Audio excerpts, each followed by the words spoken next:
Y estoy seguro de que muchos aquí se han hecho las mismas preguntas. La Biblia habla de animales puros e impuros. ¿Por qué? Podemos, como cristianos, comer de todo. Podemos comer animales impuros. Hay muchas preguntas que podríamos hacernos. Para aclarar la situación, creo que lo mejor es encontrar las respuestas a nuestras preguntas en la palabra de Dios. Y eso es lo que haremos. Durante la creación, el quinto día, Dios creó los animales que viven en el mar, como los peces y todos los demás animales marinos. Y el quinto día también creó todos los animales que vuelan por el cielo. Y dijo que era bueno. Luego, el sexto día, creó todos los animales terrestres. Y dijo que era muy bueno. Así pues, en aquel entonces, todos los animales eran puros. Pero eso fue antes de que el pecado impactara la creación. Cuando el pecado entró en el mundo, hubo muchos trastornos en la creación. Y Dios decidió que algunos animales serían puros y otros impuros. Entonces, lo que intentamos comprender es por qué cuando el pecado entró en el mundo, Dios quiso diferenciar entre los animales, haciendo que algunos fueran puros y otros impuros. Es interesante. Bueno, les daré la respuesta de inmediato. Es muy simple. Dios separó a los animales puros de los impuros, no para hablar de ellos, sino de nosotros. La distinción entre animales puros e impuros era solo simbólica. Lo que Dios buscaba no era su naturaleza, sino nuestros corazones. Les explicaré por qué. La Biblia habla de animales puros e impuros ya en el Génesis, justo antes del diluvio. Ya veremos. Génesis 7. Capítulo 7, versículo 2 y 3. Dice: de todo animal limpio tomarás 7 parejas, macho y su hembra, mas de los animales que no son limpios, una pareja, el macho y su hembra. También de las aves de los cielos, 7 parejas, macho y hembra, para conservar viva la especie sobre la faz de la tierra. Esto significa que Noé ya conocía la diferencia entre animales puros e impuros. Pero Génesis no nos dice qué animales eran puros e impuros y ni por qué. Antes del diluvio, la distinción entre animales puros e impuros no se basaba en la dieta, sino en el ritual, es decir, en el sacrificio. Los animales puros eran apropiados para los sacrificios a Dios. De hecho, justo después del diluvio, Noé ofreció holocaustos de animales puros al Señor. Esto está escrito en Génesis 8, versículo 20. Y edificó Noé un altar a Jehová y tomó de todo animal limpio y de toda ave limpia y ofreció holocausto en el altar. Esto indica que la adoración a Dios ya seguía ciertas reglas reveladas mucho antes del diluvio, incluyendo la pureza de las ofrendas. Recordemos que en Génesis 4, versículos 3 y 4, Dios miró con agrado a Abel y a su ofrenda, por lo que esta ofrenda debió haberse hecho con un animal puro. Y puedo pensar que los animales puros representaban la vida pacífica, como los rumiantes, las palomas y las ovejas. Mientras que los animales impuros a menudo simbolizaban la corrupción, los carroñeros, las bestias depredadoras y los reptiles. Este principio espiritual se manifiesta en la naturaleza misma. Así pues, hemos respondido parcialmente a nuestra pregunta. ¿Por qué decidió Dios, una vez que el pecado impactó al mundo, que existieran animales puros e impuros? Fue para que se pudiera rendir culto a Dios, Creador, con sacrificios apropiados.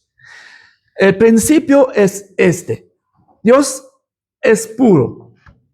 Así que cuando queremos honrarle, darle gracias, debemos sacrificar un animal puro como ofrenda en un altar.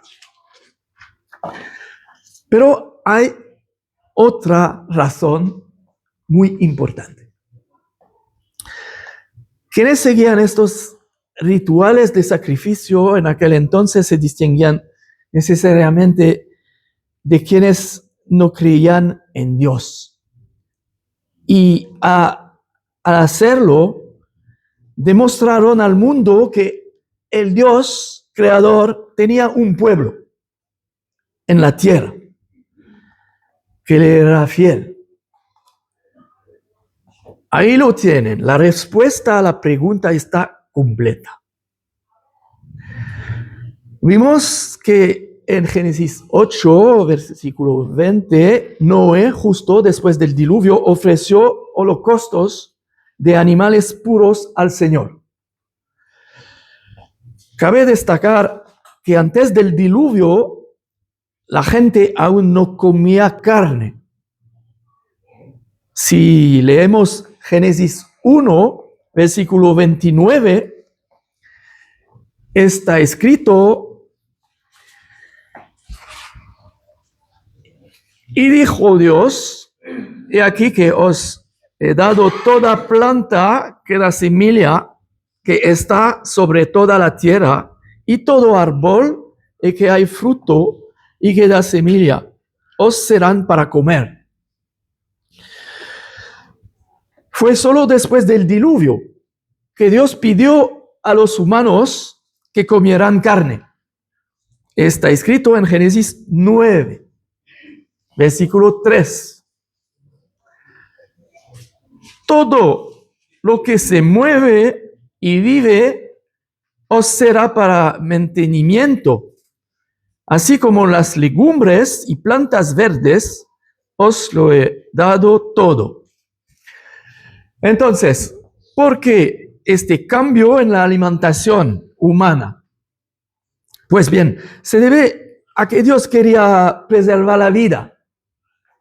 y por lo tanto debía permitir el consumo de carne. ¿Por qué? Noé y su familia dejaron el arca en una tierra devastada. El suelo estaba anegado, temporalmente estéril.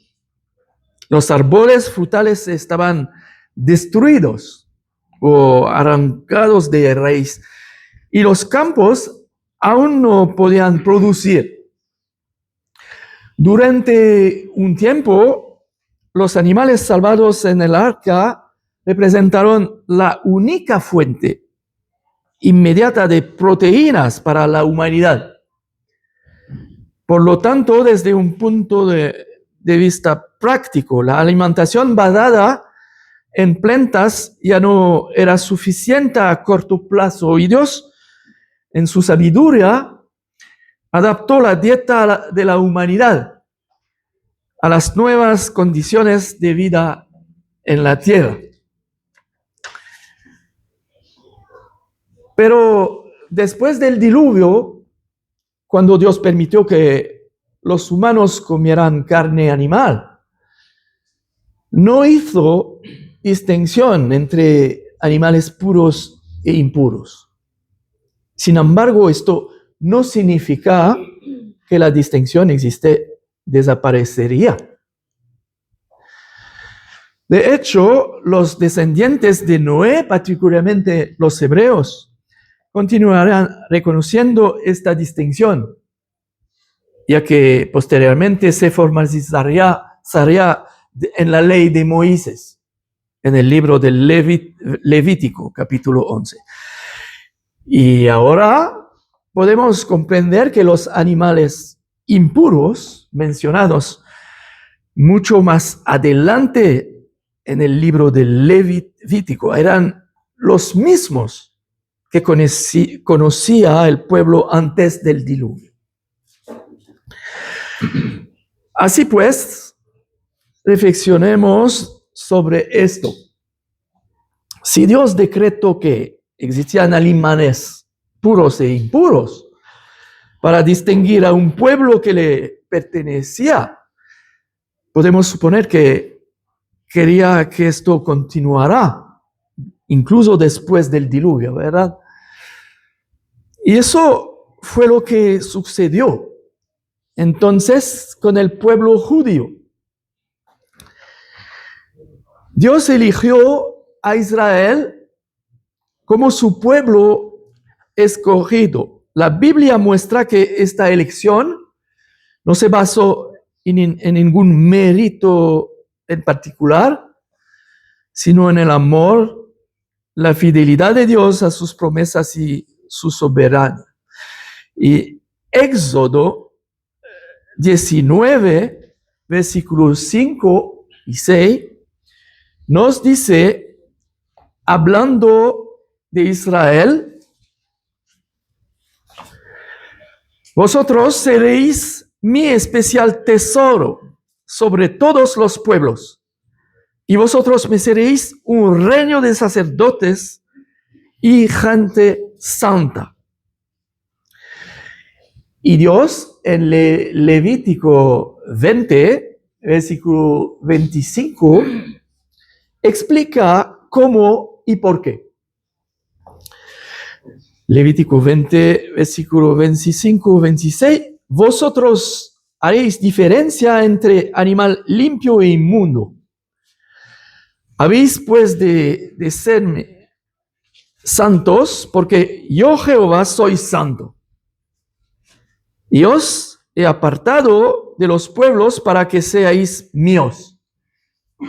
Por lo tanto, debe entenderse que esta prohibición no era inicialmente higiénica, sino simbólica y espiritual, y servía para separar a Israel de las naciones paganas.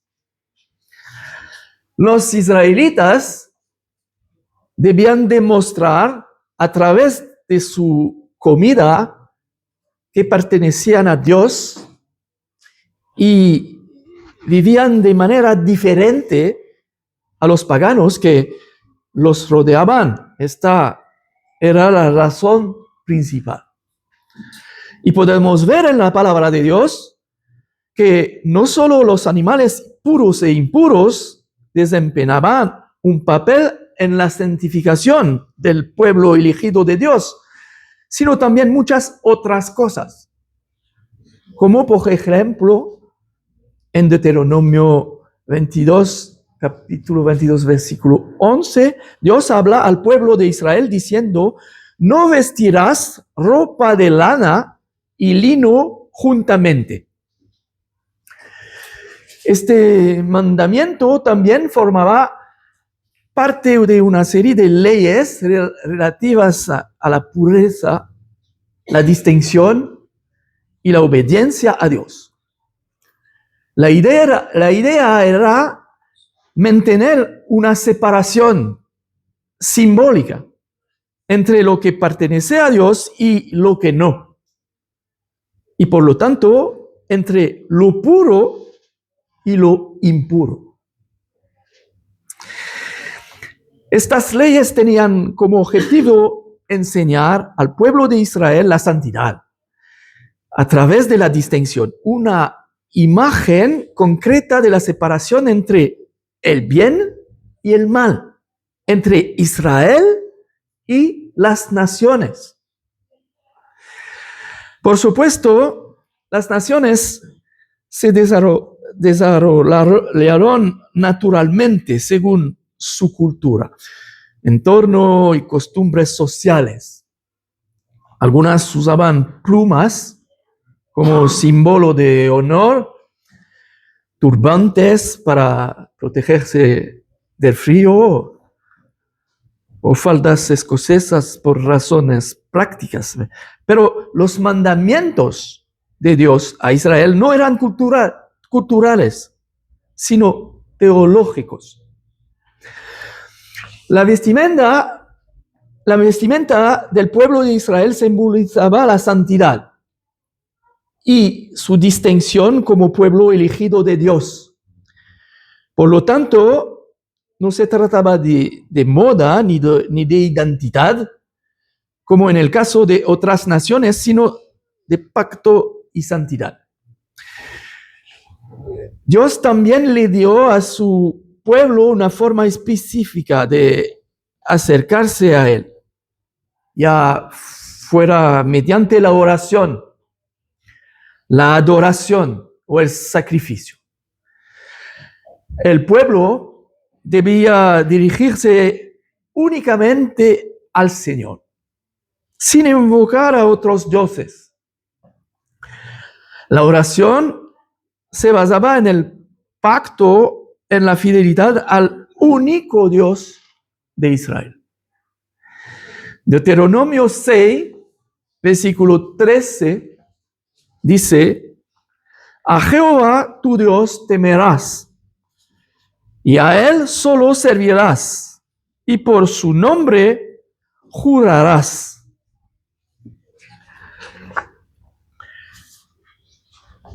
El pueblo de Dios debía orar con sinceridad y obediencia. Deuteronomio 4, versículo 29, dice: mas si desde allí buscares a Jehová tu Dios, lo hallarás, si lo buscares de todo tu corazón y de toda tu alma. Y este pueblo debía dirigirse al lugar escogido por Dios.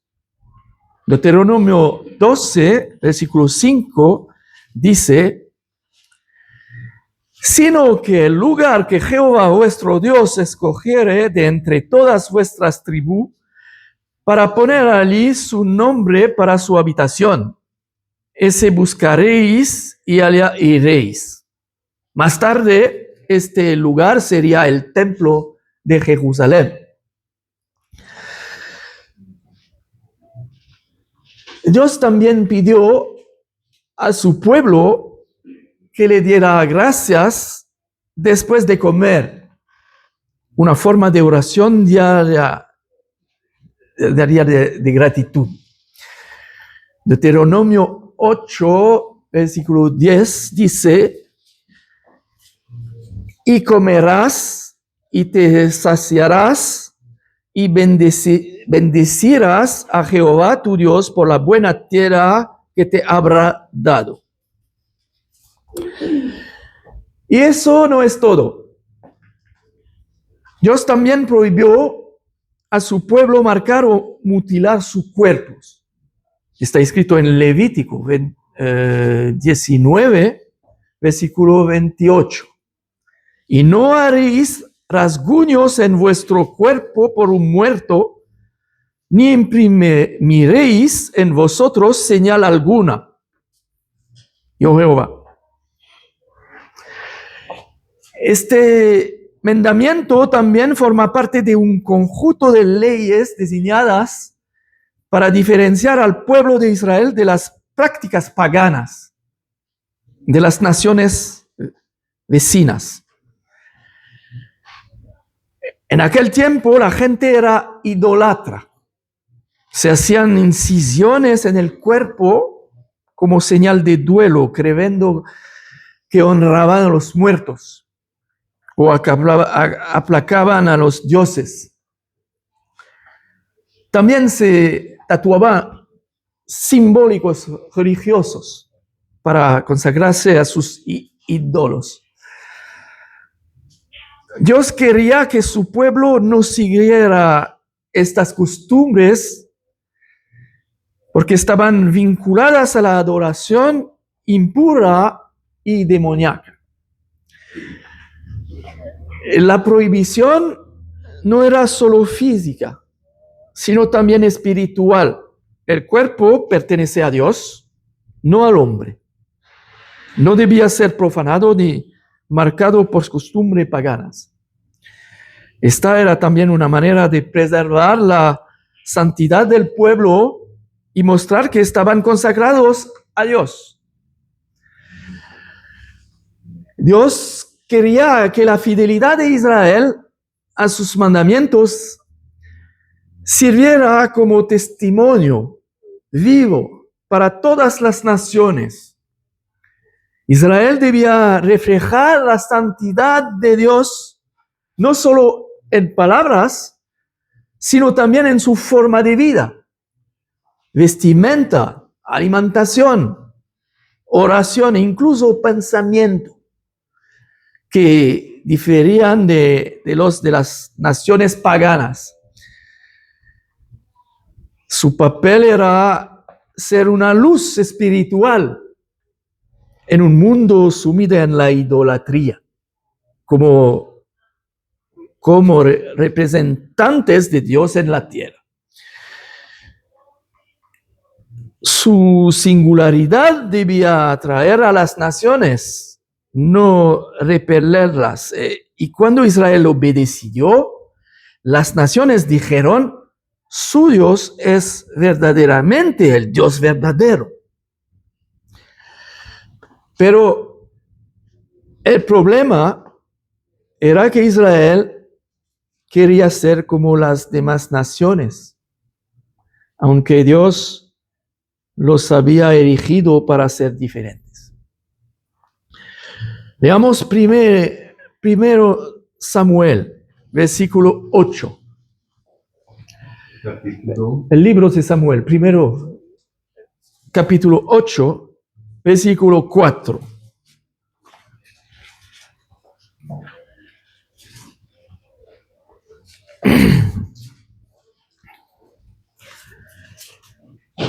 Entonces, todos los ancianos de Israel se juntaron y vinieron a Rama para ver a Samuel.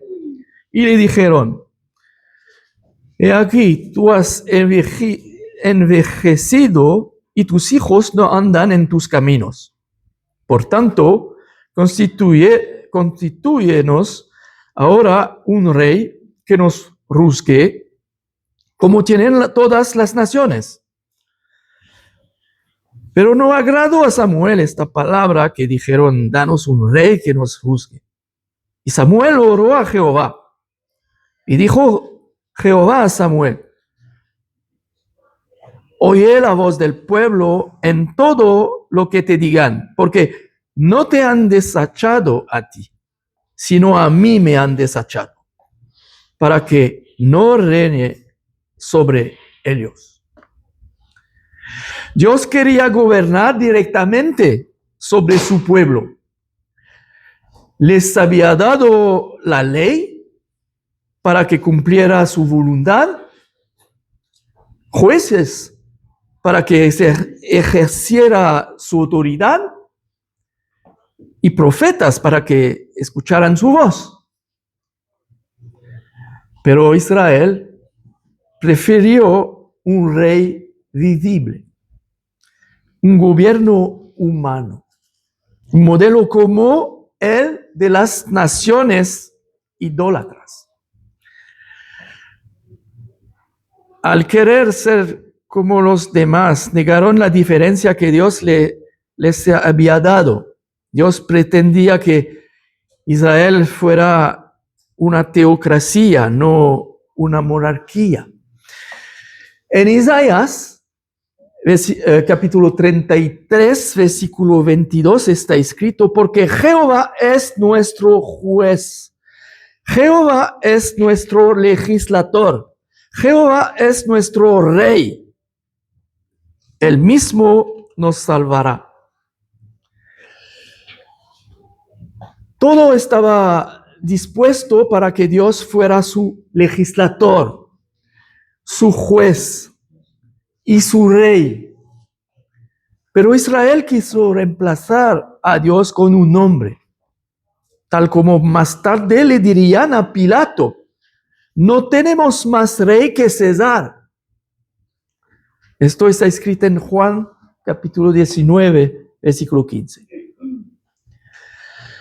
Su deseo de un rey humano era síntoma de su alienación espiritual, una pérdida de fe en el reinado invisible para real de Dios.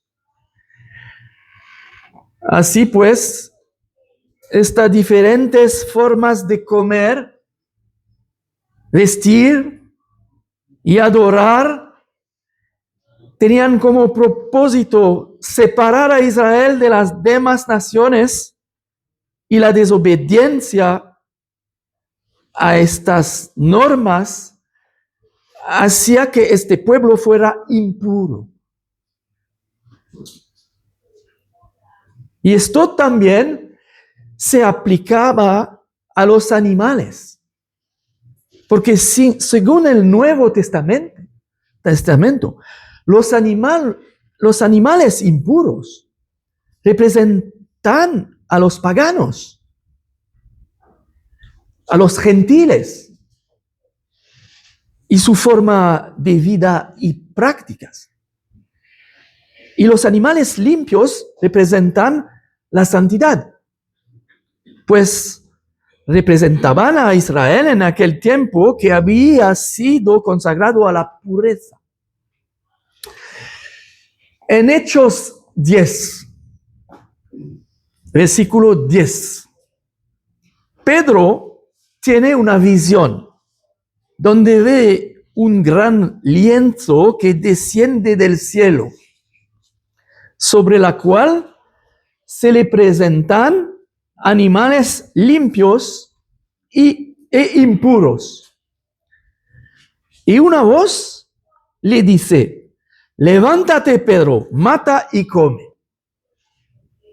Pero Pedro responde: Señor, no, porque ninguna cosa común o inmunda he comido jamás.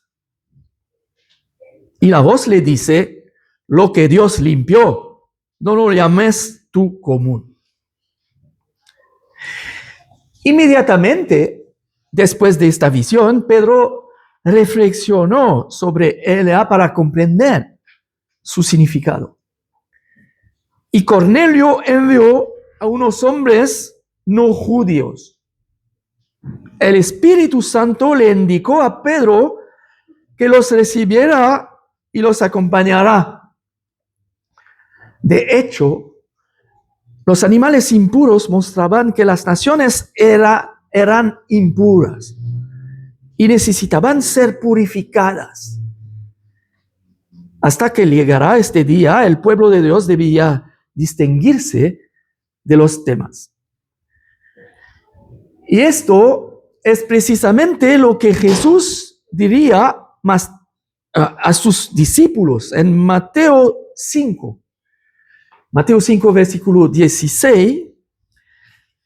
Así alumbre vuestra luz delante de los hombres, para que vean vuestras buenas obras y glorifiquen a vuestro Padre que está en los cielos.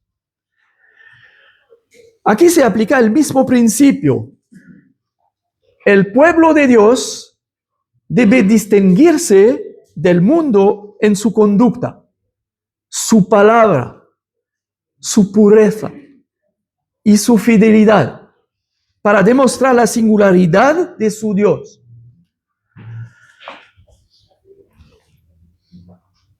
Ahora intentaremos responder a otras preguntas. Podemos, como cristianos, comer de todo. Podemos comer animales impuros. El apóstol Pablo nos dice en Romanos 10, versículo 4, que Cristo es el fin de la ley para justicia a todo aquel que cree. Entonces, puesto que Cristo es el fin de la ley y la ley prohíbe comer animales con su sangre, podemos ahora comerlos. ¿Pueden los cristianos comer morcilla? Veamos qué significan realmente estos versículos. La razón para no comer animales con su sangre se encuentra en el versículo 11 del capítulo 17 del libro de Levítico, donde está escrito: porque la vida de la carne en la sangre está. Por lo tanto, el versículo que dice que la vida de la carne está en la sangre simplemente significa que la vida de un ser viviente depende de su sangre. Es una descripción tanto biológica como simbólica. Cuando la sangre circula, hay vida. Cuando deja de circular, la vida abandona el cuerpo. Una vez que una persona o un animal muere, la sangre permanece, pero la vida ya no está. El alma ya no está.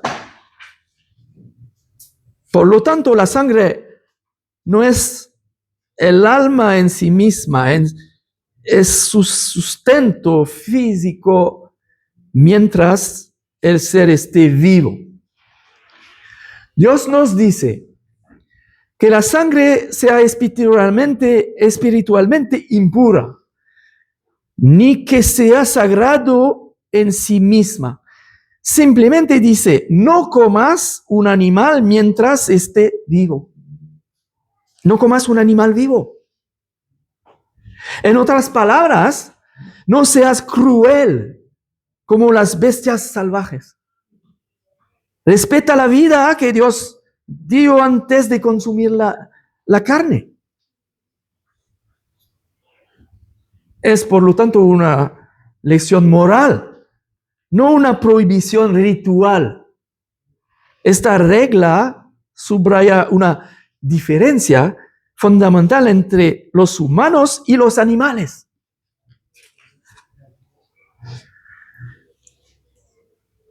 Sin embargo, hay una enseñanza espiritual detrás de esta regla: distinguir a los humanos de los animales. El hombre está hecho a imagen de Dios y debe respetar la vida. Debemos evitar la barbarie. Las bestias devoran a sus presas vivas, pero el hombre debe matar limpiamente antes de comer. y reconocer a Dios como la fuente de la vida. Al sacrificar al animal antes de consumirlo, el hombre reconoce que la vida no le pertenece. Por lo tanto, Dios no quería que el hombre se comportara como los animales carnívoros que desgarran la carne viva y beben la sangre. Dios quería que el hombre demostrara el autocontrol, la moralidad y el respeto que provienen de la conciencia. Vemos este mismo principio en Deuteronomio 12, versículo 23, donde está escrito: solamente que te mantengas firme en no comer sangre, porque la sangre es la vida, y no comerás la vida juntamente con su carne. Aquí también la lógica es simple. No comer carne mientras haya vida. No hay nada místico en esto. Es una instrucción civilizada, dada para recordarnos que debemos actuar con razón y respeto, no por instinto animal. Pero hay otra razón importante. En realidad, Dios prohíbe el consumo de sangre no solo para enseñar respeto por la vida, sino también porque reservó su uso sagrado para sí mismo. La sangre estaba destinada a la expiación en el altar, como señal de que la vida pertenece solo a Dios, como se afirma en Levítico 17. Así, cada sacrificio servía como recordatorio de que solo el dar la vida podía cubrir el pecado. Un punto confirmado por Hebreos 9, versículo 22. En el Nuevo Testamento, el apóstol Pablo parece condenar las doctrinas que prohíben ciertos alimentos. Dice en 1 Timoteo, capítulo 4. 1 Timoteo, capítulo 4, versículo 4. Porque todo lo que Dios creó es bueno, y nada es de desearse si se toma con acción de gracias, porque la palabra de Dios y por la oración es santificado. Por lo tanto, es importante que los alimentos sean santificados por la palabra de Dios y la oración. Pero en Hechos 15, en el concilio de Jerusalén, los apóstoles escribieron a los gentiles convertidos que se abstuvieran de comer alimentos sacrificados a los ídolos, de sangre, de carne de animales estrangulados y de moralidad sexual. Hechos 15, versículo 28.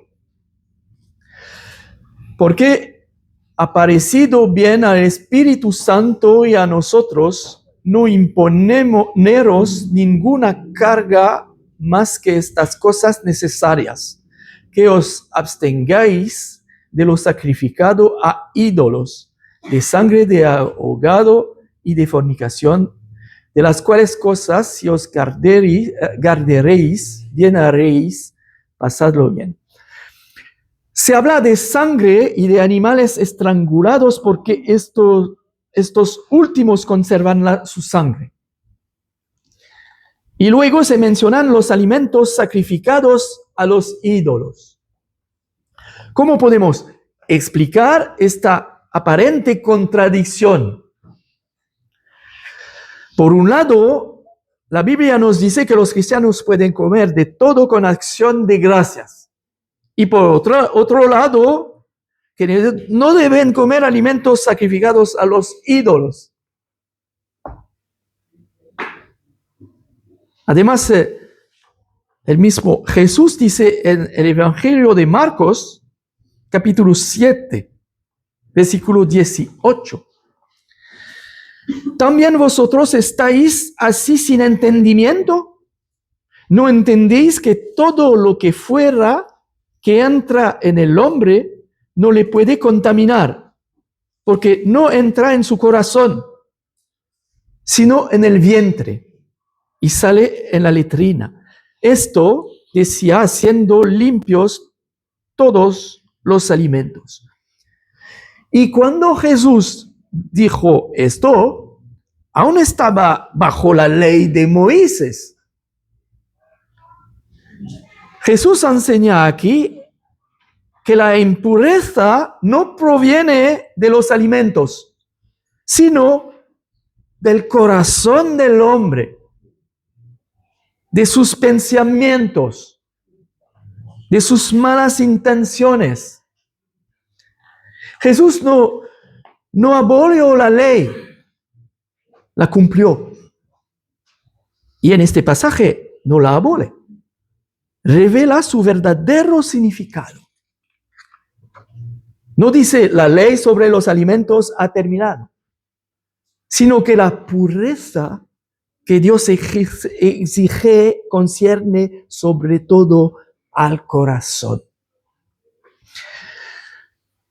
Ahora bien, ¿qué sucede con la carne sacrificada a los ídolos? ¿Puede un cristiano comerlas con gratitud? Algunos dirán que sí, otros no. Personalmente, me niego a comer carne halal. Y les diré por qué. Aunque me encantan los kebab, la carne halal se sacrifica en nombre de Allah. Y a menudo un ritual acompaña el sacrificio. Allah es el Dios del Corán. No es el Dios de la Biblia. El Corán es anticristo, anticristiano. Y cualquier culto que se aleje de Jesucristo, el Hijo de Dios, tiene su origen espiritual en otro lugar. Por lo tanto, esto se clasifica como carne sacrificada a una deidad, que es Allah. Pablo dice en 1 Corintios 10, versículo 20, lo que los gentiles sacrifican a los demonios, lo sacrifican, y no a Dios. Y no quiero que vosotros os hagáis partícipes con los demonios. No podéis beber la copa del Señor y la copa de los demonios. No podéis participar de la mesa del Señor y de la mesa de los demonios. Y en el versículo 28, si alguien os dijere, esto fue sacrificado a los ídolos, no lo comáis, por causa de aquel que lo declaró y por motivo de conciencia. Esto significa que si la carne está claramente identificada como un producto religioso, halal, un cristiano debe abstenerse de ella, porque está asociada con una religión extranjera. Por otro lado, si no se sabe, por ejemplo, en el mercado o en un restaurante donde no hay instrucciones específicas, se puede comer con gratitud, porque está escrito que porque del Señor es la tierra y su plenitud. Esto es lo que dice en el, Corintios 10, versículo 25, 26. Si sabes con certeza que es halal, el principio bíblico te lleva a no consumirlo. No porque la carne sea impuro en sí misma, sino para no participar en un sacrificio religioso ajeno. La carne en sí no tiene importancia.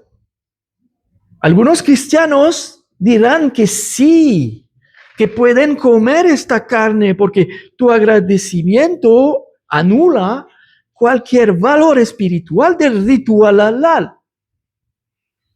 De hecho, es una cuestión de conciencia personal ante Dios. No es una contradicción, sino una distinción entre tu libertad en Cristo ante Dios, tu responsabilidad por amor a los demás y tu convicción más profunda.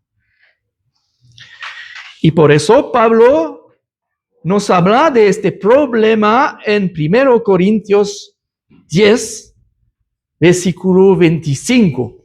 Lo leeremos y si puede, hermano Jaime, leer 25, 33 incluso. Gracias. Del 25 al 33 o 25. No, 25 y todos los versículos. Gracias.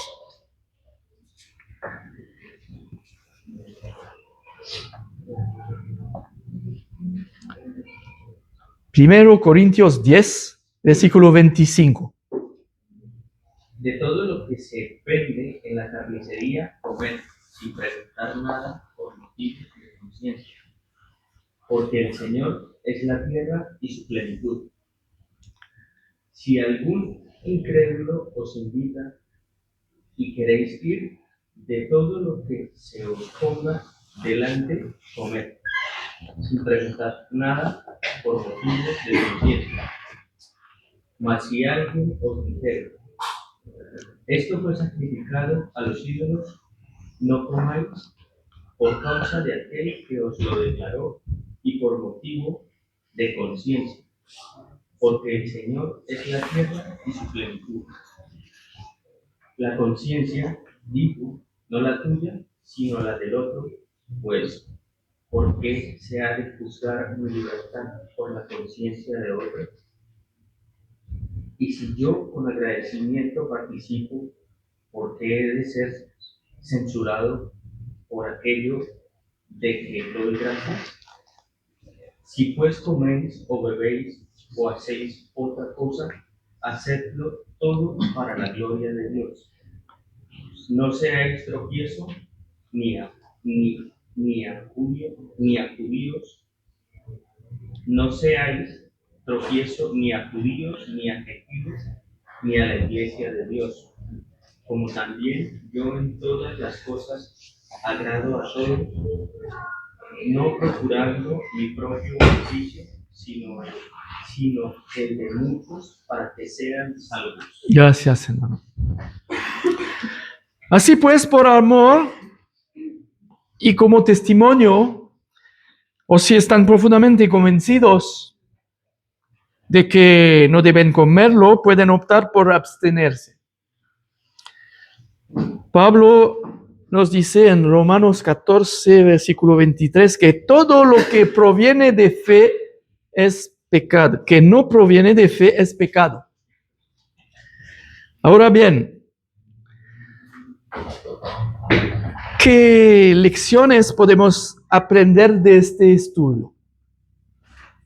Este estudio revela la sabiduría y la perfecta coherencia de Dios a lo largo de toda la Biblia. A través de todas estas leyes sobre animales puros e impuros, vestimenta, sacrificios y sangre, Dios quiso enseñar a su pueblo un principio espiritual eterno. Él es santo y quienes le pertenecen también deben ser santos. Bajo la ley, esta santidad se manifestaba mediante distinciones visibles. Lo que se comía, lo que se vestía, lo que se tocaba. Bajo la gracia, ahora se manifiesta en el corazón y en la conducta. El cristiano ya no se distingue por su dieta, sino por una vida pura, sincera y obediente a Dios. Y recuerden lo que Jesús dijo en Mateo 5. Vosotros sois la luz del mundo. Así alumbre vuestra luz delante de los hombres para que vean vuestras buenas obras y glorifiquen a vuestro Padre que está en los cielos. Dios quiere que su pueblo sea diferente, no por orgullo, sino para reflejar su naturaleza. La naturaleza de Dios en medio de un mundo corrupto. Ser santo es consagrarse a Dios en pensamientos, palabras y acciones. La sangre siempre ha pertenecido a Dios, pues solo Él da la vida. Dios reservó la sangre para la expiación, ya que representaba la vida ofrecida en sustitución del pecador. Pero todos estos sacrificios eran solo una sombra del verdadero sacrificio que habría de venir, el de Jesucristo, el Cordero sin mancha. Hebreos 9, capítulo 9, versículo 12, nos dice: y no por sangre de machos, cabríos, ni de becerros, sino por su propia sangre, entró una vez, para siempre, en el lugar santísimo, habiendo obtenido eterna redención. De este modo, lo que los antiguos sacrificios prefiguraban, Cristo lo cumplió a la perfección. Jesús es la perfección de todo lo que la ley simbolizaba. Él es la vida representada por la sangre. Él es la pureza simbolizada por los animales limpios. Él es la santidad encarnada que Dios deseaba para su pueblo. Y Él es la perfecta separación entre el bien y el mal, la luz y las tinieblas. En Él ya no nos define lo que comemos, sino en lo que nos hemos convertido. Por lo tanto, si alguno está en Cristo, es una nueva creación. Dice el apóstol Pablo en la segunda epístola de los Corintios, capítulo 5, versículo 17. Mediante su sacrificio, Jesús lo ha purificado todo. Nuestros corazones, nuestras conciencias y nuestras vidas. La separación que Dios antes exigía mediante leyes visibles, ahora se realiza a través del Espíritu Santo, que mora en nosotros.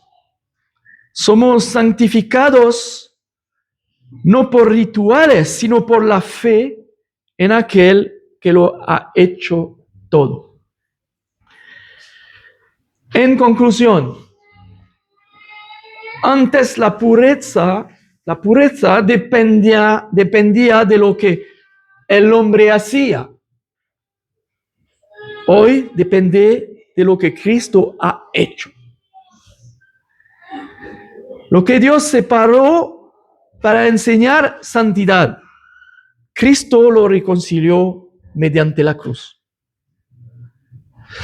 Con su sangre purificó los corazones que antes eran impuros y unió las naciones en un solo pueblo para Dios.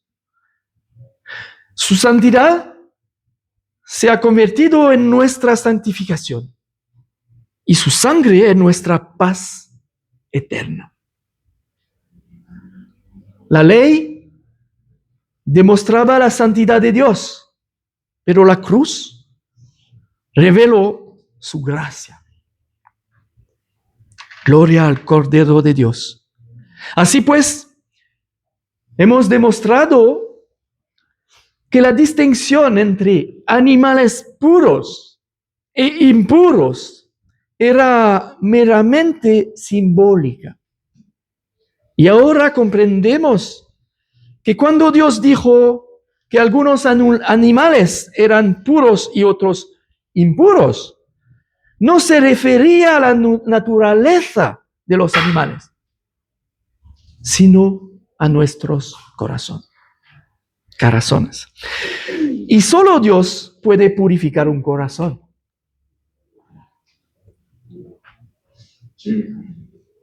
Más allá de esta pregunta, que quizá nos hicimos al principio, la única y verdadera pregunta es: ¿permitirás que Dios te purifique?